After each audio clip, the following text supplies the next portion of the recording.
The studio lights blaze across the stage as Miguel, a soft-spoken young Filipino contestant, walks out with cautious steps. His outfit is simple, neat jeans, a button-down shirt, and shoes that have clearly seen a few miles. Although his posture is humble, his eyes reveal a mixture of nervousness and determination. As the audience murmurs and the judges prepare their pens, the atmosphere carries that familiar blend of curiosity and quiet judgment. Simon Cowell glances up from his notes with an expression that could best be described as politely skeptical. Sitting alongside him, the other judges, Amanda Holden, Alicia Dixon, and possibly David Walliams or Bruno Tonioli, depending on the season, shift in their seats, unsure of what to expect. When asked what he'll be singing, Miguel clears his throat and, in a soft accent, answers, "I'll be performing an Elvis Presley song."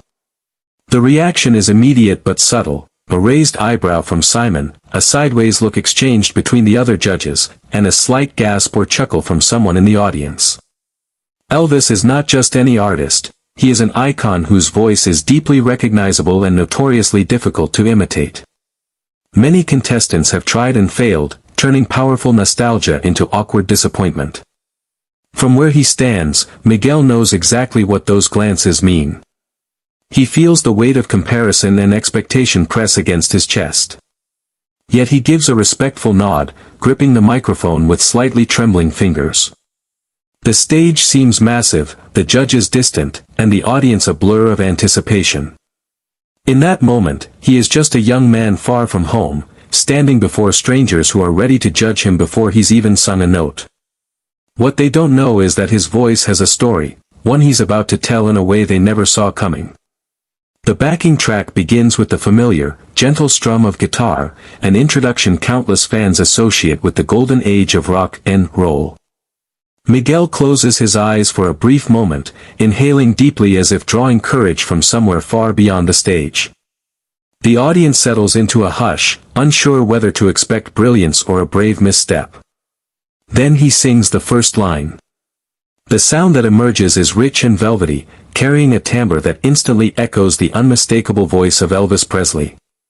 But it isn't a forced imitation, it's smooth, natural, and startlingly authentic. The tremble in his hand disappears as his voice flows with surprising confidence, each note landing with precision and soul. The reaction is immediate. The crowd, initially indifferent, grows quiet in surprise. Heads lift. Some faces soften with disbelief.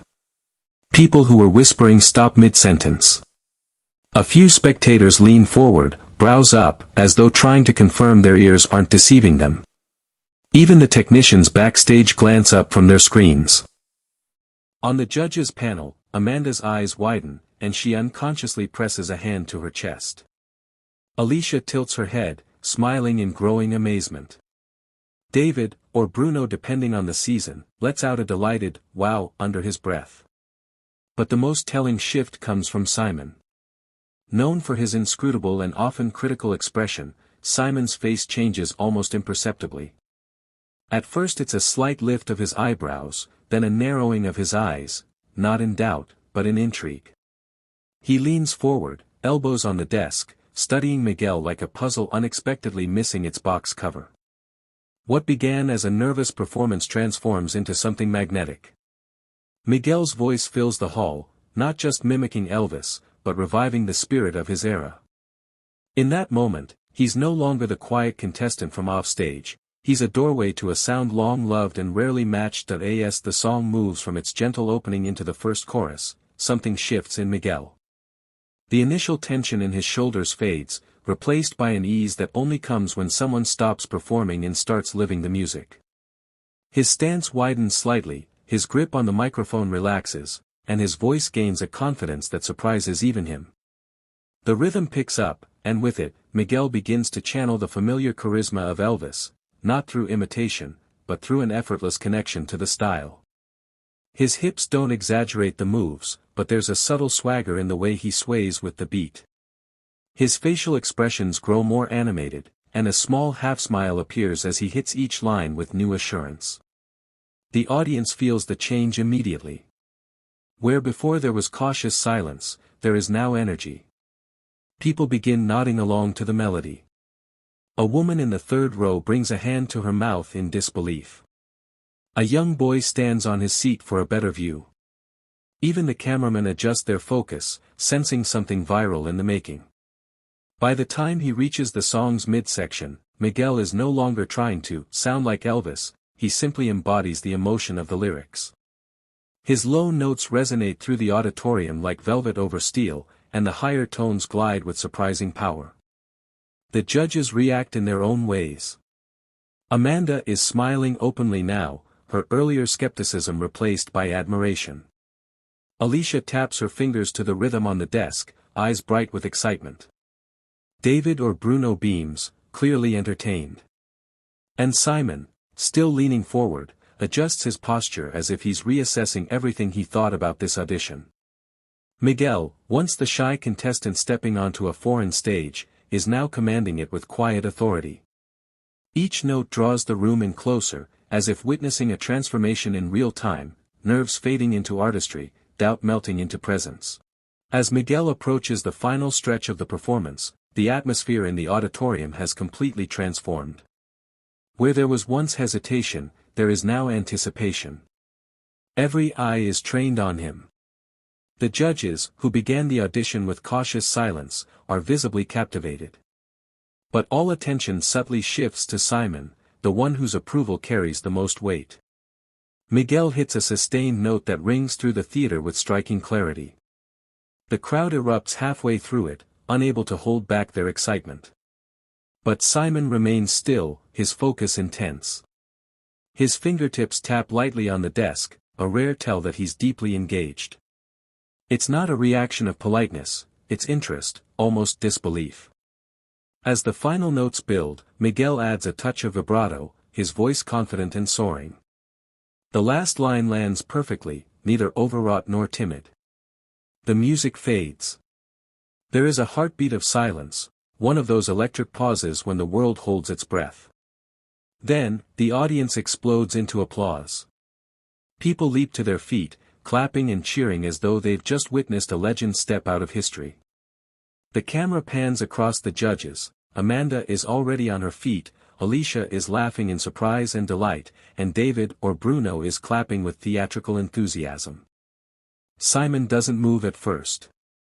His expression is unreadable, but only for a moment. Slowly, he rises from his chair. It isn't dramatic or exaggerated, it's controlled, genuine, and powerful in its simplicity.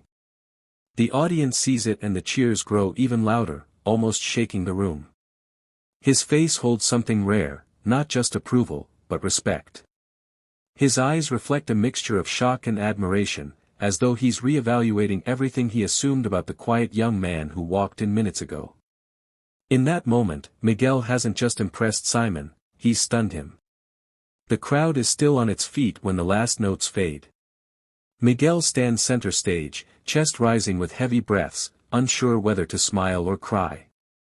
The lights feel warmer now, not intimidating but almost celebratory.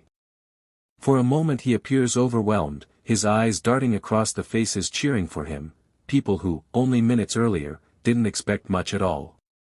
The judges exchange glances filled with disbelief and delight. Amanda is the first to speak, her voice bubbling with energy. She tells Miguel his performance was unexpectedly magnificent, praising not only the vocal accuracy but the soul behind it. Alicia follows, grinning, saying his voice transported everyone back in time. David or Bruno adds a touch of humor and awe, calling it the kind of performance that makes producers sprint to clear schedules for interviews. Then, all eyes turn to Simon. He takes a measured breath before speaking, his tone serious but warm. He admits openly that he doubted Miguel the moment he mentioned Elvis, but that doubt vanished the instant he started singing. "You didn't just sing an Elvis song," Simon says, "you reminded us why people still love him." The comment is not dramatic or embellished, it's sincere, which makes it even more impactful. With the formalities out of the way, the judges cast their votes, each a confident yes. Some may even suggest hitting the golden buzzer if the moment calls for it. The crowd roars again, louder than before, as Miguel covers his face in disbelief and gratitude. Backstage, producers scramble to prepare his interview segment, already predicting the clip will go viral. Fans in the audience pull out their phones to post reactions. Within hours, snippets will spread across social media, and headlines will read about the Filipino contestant who shocked Simon Cowell with a voice that seemed to resurrect the king. Miguel walked in a stranger, but he walks off a sensation.